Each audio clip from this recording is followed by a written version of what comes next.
I just wanted to respond to that also because I think, as you talked about that people come in with people that you see have a chip on their shoulder. And so how do we help people at a point before it gets to that? And I know that we have a youth program also, and a lot of them by that point, they already have a chip on their shoulder. But how do we start to treat people with respect, recognize their humanity, and really, in conferences, see them not as the whatever behavior they did, know that they're more than that behavior, that they have to be held accountable for that behavior and to repair the harm for that behavior, but to say, you can come back to our community, we want you here, and to be supportive of individuals, whatever their past behavior has been. And I think we also, an example, I think, would be, somebody mentioned a drug house or a boarded up building. Those are good examples of how, okay, one of the ways that we work with the precinct and with Carol and some of the other folks in the county, we can go in there with, whatever, break down doors, take care of the problem, whatever, just eliminate the problem, burn down the house, whatever. But the reality is that if people are living in there, what then happens to those folks? And especially now when we have, some of the slumlords who are, renting to people who can't find housing anywhere else, are not necessarily bad people. Huge influx of non-English speaking people are in those houses.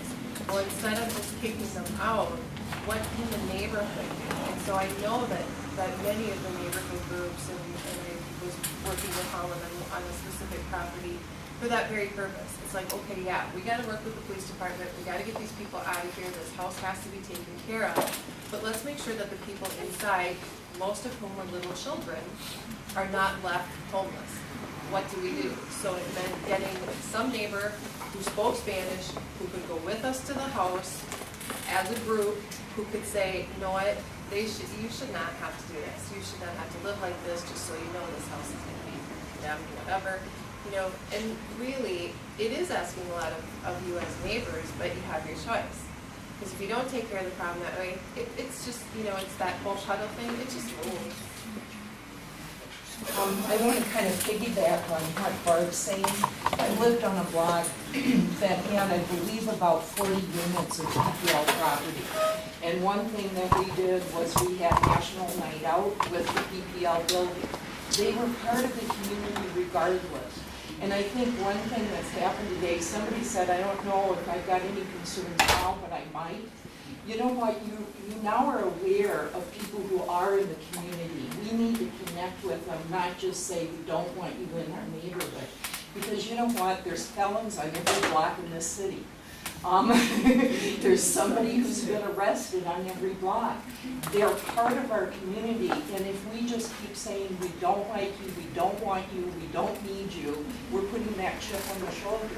At the same time, we need to take safety practices and everything, but if we're connecting with people, it makes a big difference. And one thing that's happening this fall that I think can build on this is the Harvest Festival that you've participated in the past is going to have a theme of community building, and so the ministers in the faith community, and this also goes with the diversity, because they do reach out to a very diverse religious community, are having the gathering and have it be on community building.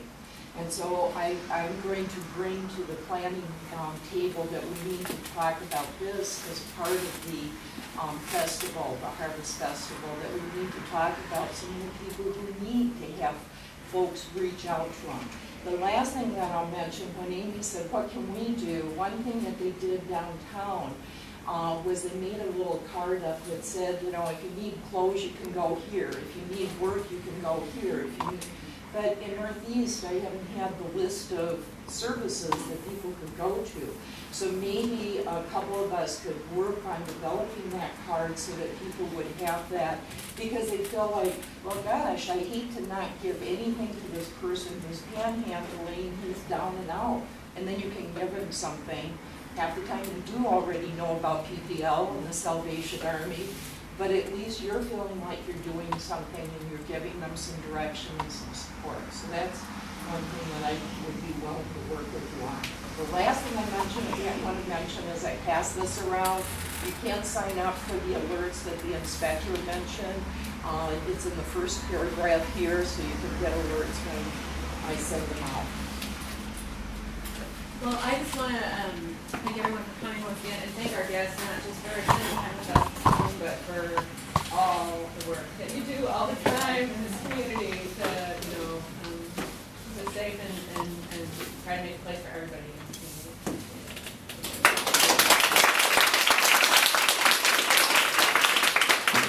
Next month, we hope, it's tentative still, but we hope we'll be talking about Northeast Parks and perhaps get to the bottom of the mystery.